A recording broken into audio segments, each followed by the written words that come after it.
वो नीतीश कुमार को साइडलाइन करने के चक्कर में ये भी चर्चा है कि जिस तरीके से एकनाथ शिंदे को मुंबई में निपटा दिया गया, वैसे ही यहाँ पर भी चर्चा है कि इस तरीके से वहाँ पर नीतीश कुमार को भी निपटाने की तैयारी है। क्योंकि आप लगातार देख रहे होंगे स्टेज पर और जनसभाओं में उनको सम्मान तो मिल रहा है, लेकिन वो कहीं सामने नजर नहीं आ रहे जितना सम्राट चौधरी नजर आ रहे हैं। पहले चरण की वोटिंग है, उसमें ज़्यादा समय नहीं बचा, लेकिन उससे पहले अपना मैनिफेस्टो जारी कर दिया जाता। तेजस्वी यादव तेजस्वी प्रण पत्र के नाम से इंडिया गठबंधन जो है मैनिफेस्टो जारी करता है, लेकिन नीतीश कुमार भी पीछे नहीं रहते, तो अपने मैनिफेस्टो जारी कर देते हैं। और सबसे बड़ा सवाल उसमें है कि उन्होंने कहा 1 करोड़ नौकरी।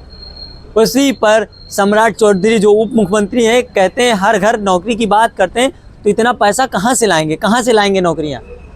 इसको समझते हैं। हमारे साथ जो मौजूद हैं सीनियर जर्नलिस्ट लाल बहादुर यादव, लोक बंधु लाइव के संपादक, इनसे समझते हैं पूरी घटना क्या है और ये जो मैनिफेस्टो जारी हो सकता है ये चुनाव में क्या प्रभाव डालेगा। क्या तेजस्वी प्रमाण पत्र काम आएगा या फिर 1 करोड़ रोजगार, कैसे देखते हैं आप?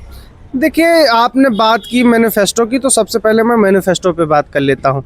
एक तरफ जहाँ भारतीय जनता पार्टी नीतीश कुमार और जेडीयू को साइडलाइन करने के चक्कर में है, वहीं दूसरी तरफ कांग्रेस एनडीए गठबंधन के तहत आरजेडी को हमेशा ऊपर करने के उन्होंने अपने मैनिफेस्टो का नाम क्या रखा है, आप सब जान पा रहे हैं, तेजस्वी प्रण पत्र रखा है। और दूसरी तरफ इंडिया जो है वो नीतीश कुमार को साइडलाइन करने के चक्कर में ये भी चर्चा है कि जिस तरीके से एकनाथ शिंदे को मुंबई में निपटा दिया गया, वैसे ही यहाँ पर भी चर्चा है कि इस तरीके से वहाँ पर नीतीश कुमार को भी निपटाने की तैयारी है। क्योंकि आप लगातार देख रहे होंगे स्टेज पर और जनसभाओं में उनको सम्मान तो मिल रहा है, लेकिन वो कहीं सामने नजर नहीं आ रहे जितना सम्राट चौधरी नजर आ रहे हैं। हर मुद्दे पर जिस तरीके से मुखर होकर सम्राट चौधरी बोल रहे हैं, आरोप प्रत्यारोप का दौर चालू कर दिए है पूरा, चाहे वो खेसारी लाल को नचनिया बोलना हो या तेजस्वी पर जो डायरेक्ट हमलावर है, और यहाँ तक कि जो है लालू यादव चारा चोरी के तरीके की जो तमाम चर्चाएं हैं उसको भी शुरू कर चुके हैं। तो ये चीज़ें अब जनता को देखनी है और समझनी है। और जो आपने अभी एक करोड़ रोजगार की बात की, हर घर रोजगार की बात तो तेजस्वी यादव भी कर रहे हैं, 200 यूनिट बिजली फ्री की बात तो तेजस्वी यादव भी कर रहे हैं। तो कहीं ना कहीं दोनों मैनिफेस्टो में बहुत ज़्यादा अंतर नहीं है। बात यहाँ पर सिर्फ क्या है, नीति और नीयत की है।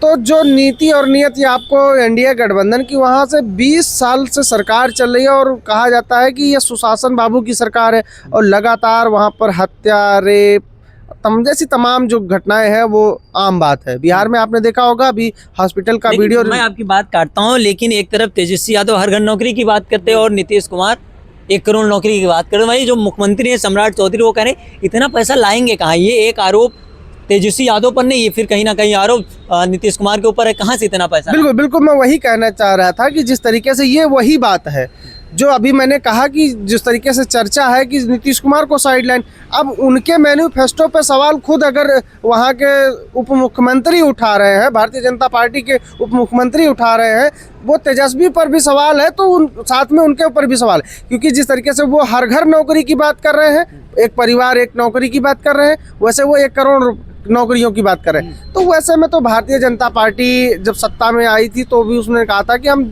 हर साल 2 करोड़ रोजगार देंगे। तो क्या वो पूरा हो गया? क्या उन्होंने जैसे यूपी में मैनिफेस्टो जारी कर दिया, हम किसानों की आय दोगुनी कर देंगे, एमएसपी का दायरा बढ़ा देंगे, क्या वो पूरे हो गए? बिल्कुल नहीं, क्योंकि उत्तर प्रदेश और बिहार की हालत बिल्कुल सेम है।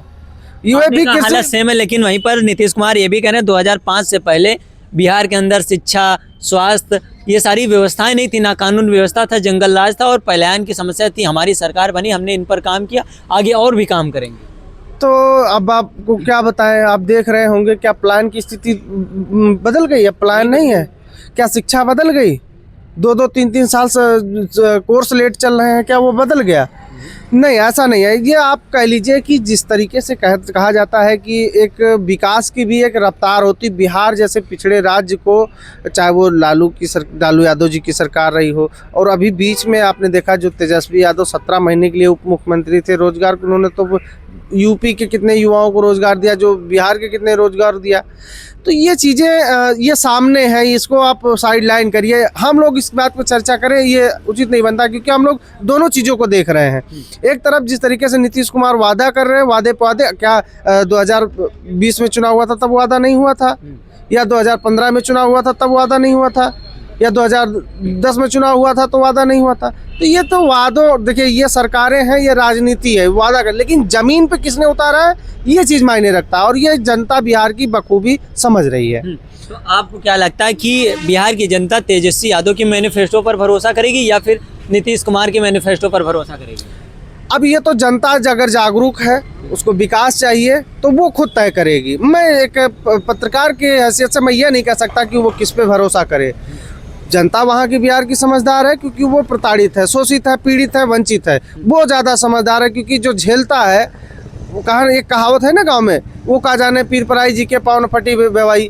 तो जो वही चीज़ बिहार के लिए लागू होती है कि जिस तरीके से वहाँ का दर्द है, जो वहाँ की पिछड़ापन है, उसको दूर करने के लिए कौन बेहतर है, वो बिहार की जनता तय करेगी, उसको हम आप नहीं तय कर सकते। बिहार की जनता जवाब देगी? बिल्कुल, जो वहाँ की तय करेगी तो जवाब देगी। एक आखिरी सवाल आपसे, जो केंद्र मंत्री हैं चिराग पासवान, हाँ। एनडीए गठबंधन का हिस्सा हैं, वो कह रहे हैं जब इनके पास कुछ नहीं होता, झूठ इतना क्यों बोल देते, हर घर नौकरी संभव ही नहीं, कैसे दे देंगे, इसलिए वो हर घर नौकरी की झूठी अफवाहें फैला रहे हैं क्योंकि वोट मिल सके उनको। देखिए, मैं इसका एक लाइन में जवाब दूंगा। जिस तरीके से आप 1 करोड़ रोजगार की बात कर रहे हैं, वो घर घर रोजगार की बात कर रहे हैं। तो एक परिवार में एक रोजगार देना संभव है कि 1 करोड़ रोजगार देना संभव है? भाई, रोजगार तो पैदा करना सरकार का काम है, और वो उन्होंने अपनी तैयारी कर रखी होगी, क्योंकि कोई झूठा वादा तो नहीं करेगा। क्योंकि झूठे वादे की बात करेंगे तो उस जगह पे आप 10 नंबर, आप 10 में 10 दे सकते हैं भारतीय जनता पार्टी को। वहाँ पर जिस तरीके से रोजगार की बात हो, चाहे शिक्षा, चिकित्सा, हर एक चीज़ की, दोनों लोग झूठ बोल रहे हैं, इसका मतलब दोनों लोगों को, चाहे वो आप झूठ मान लीजिए चाहे सही मान लीजिए, वो तो राजनीतिक तौर पे उन्होंने अपना रखा है कि हम ये करेंगे, उन्होंने रखा ये करेंगे। अब देखना यह है कि बिहार की जनता किस पे विश्वास करती, मायने ये रखता है। अच्छा, बिहार की जनता विश्वास करेगी कि नहीं? इसके बाद 2027 का भी चुनाव है। एक सवाल ये है कि 2 करोड़ नौकरी की भी बात की गई थी, उससे आप कितना संतुष्ट हुए? क्योंकि 1 करोड़ की नौकरी की बात कर रही है, इससे पहले 2 करोड़ नौकरियों की बात हुई थी। तो ये तो करोड़ में गिना देना, देखिए करोड़ बड़ी संख्या होती है और जनता भोली भाली होती है, उसको करोड़ में लटका दो। भारतीय जनता पार्टी यही तो कर रही है, 2 करोड़ रोजगार दे देंगे, इतने करोड़ की परियोजनाएं देंगे। मिल रहा होता तो आप यहाँ पर माइक लेके हमारे सामने नहीं खड़े होते, ये मैं कह रहा हूँ। चलिए, बात करने के लिए बहुत बहुत धन्यवाद। हमारे बीच लाल बहादुर यादव जी थे, जो अपनी बात बेबाक तरीके से रखी और क्या बिहार में होने वाला और किसके मैनिफेस्टो पर बिहार की जनता भरोसा करेगी, उन्होंने बताया। फिलहाल आप सभी का क्या मानना है इस राय पर, इस चर्चा पर, और बिहार की जनता किस पर भरोसा करेगी, कमेंट बॉक्स में जरूर बताइएगा। मिलते हैं किसी अन्य वीडियो में अन्य मुद्दे के साथ, तब तक के लिए नमस्कार।